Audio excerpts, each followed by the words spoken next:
Okay, so what happens then, again, we're still going to be on page 40 here.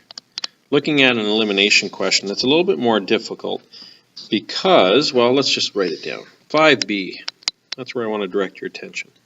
We have 5m plus 2n equals 5. And the next equation in our system is 2m plus 3n equals 13. In the last video I told you it's easier to use elimination when the coefficients of one of the variables is the same. Look at the n's. We have a 2 and a 3, not the same coefficient.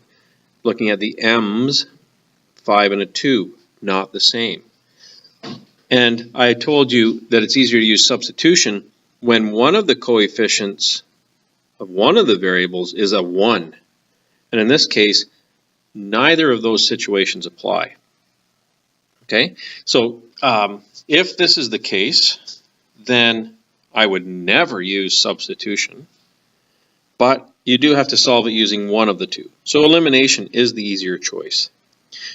Our goal then is to make either the m's have the exact same coefficient or the n's have exactly the same coefficient. What I'm going to do in this example is I'm going to work with the m's. So I want to make the 5 and 2 exactly the same.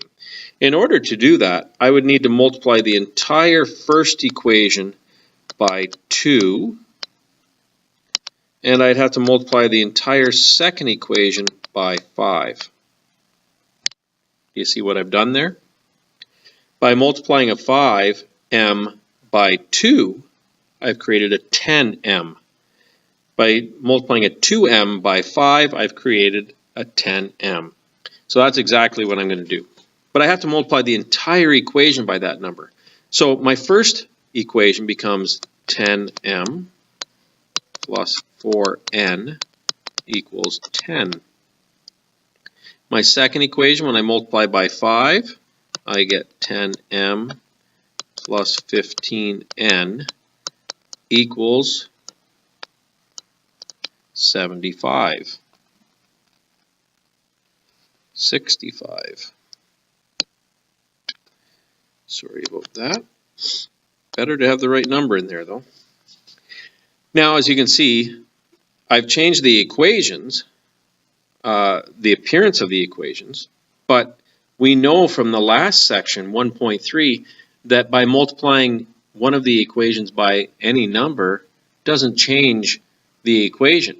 When you graph it, it's still the same line. Right? So this line, or this equation, still graphs the exact same line as its original one. It just looks different. So following the same strategy we did in the first question, what we're going to do is we're going to, whoops, my pen stopped working.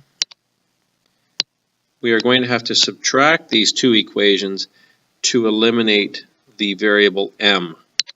So that's what we're going to do. 10m subtract 10m cancels out. You don't have to write anything. We have a positive 4n, and we're subtracting a positive 15n. 4 subtract 15 is negative 11. 10 subtract 65 is negative 55.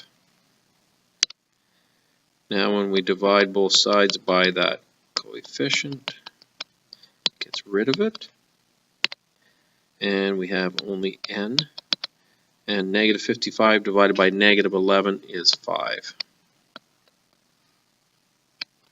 So we have one of our variables.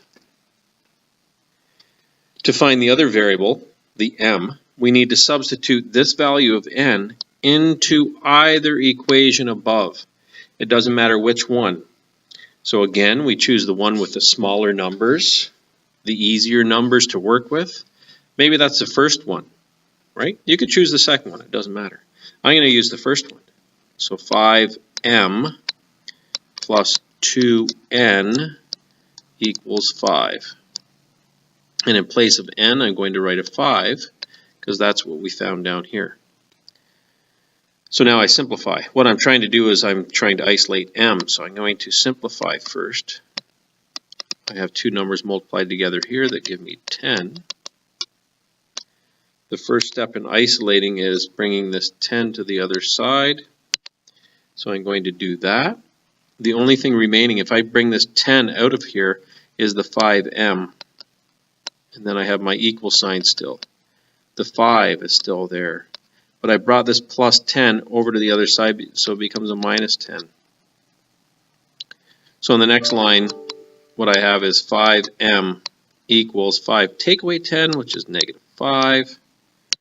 And I'm isolating, so I'm going to divide by 5. That crosses those 5's out, and I'm left with negative 1.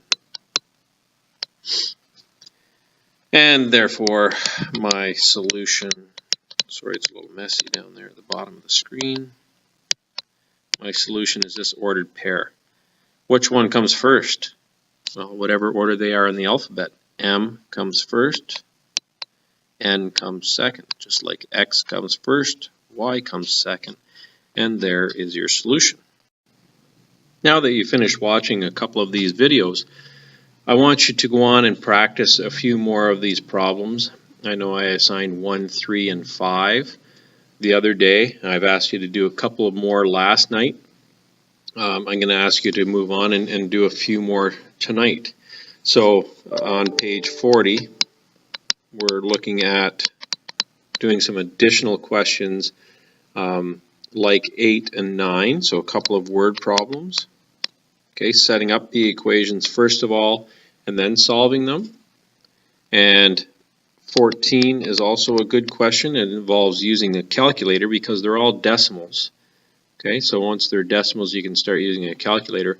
Notice they're all decimals that involve tenths, like 0.2x, you can see in 14a. If you multiplied the entire equation by 10, you wouldn't have decimals anymore. So you could do that. Or you could just work directly with the decimals and get your answer. The other question I want you to do is question 19. Okay. I'm asking you to do these 4 questions, but certainly you could practice any more from 1 to 7, right, to master the skills of elimination. You could go back and practice some from substitution, and that would give you even some more practice on that. The only section we have left is section 1.5. Section 1.5, wow. Section 1.5 deals with some word problems that allow you to choose the strategy for solving. And I'm going to be specific on the test about having you solve some using substitution. I'm going to have you solve some using elimination. And then I'm going to have some problems where I'm going to allow you to choose whatever method you like better. Personally, I like elimination better than substitution, but that doesn't mean that everybody's going to. So in section 1.5, it is purely just problem solving, and they're all word problems, so you can get a start on that as well, because I know these questions may not take you all class, or if they do and you're finished, then you can work on a couple from page 46 to get you started and primed for Friday's class when I get back. So on page 46, basically you can start with number 1 and keep on trucking until you get as far into them as you can. There are really 16 questions there that you should be able to do. I'm not going to make you do 16 word problems per se, but certainly you should be able to get something like questions 1 to 6 done, because they're in the I don't want to say easier, because sometimes word problems are just difficult, but they are certainly easier than 7 to 16. Okay, still maybe a little bit difficult.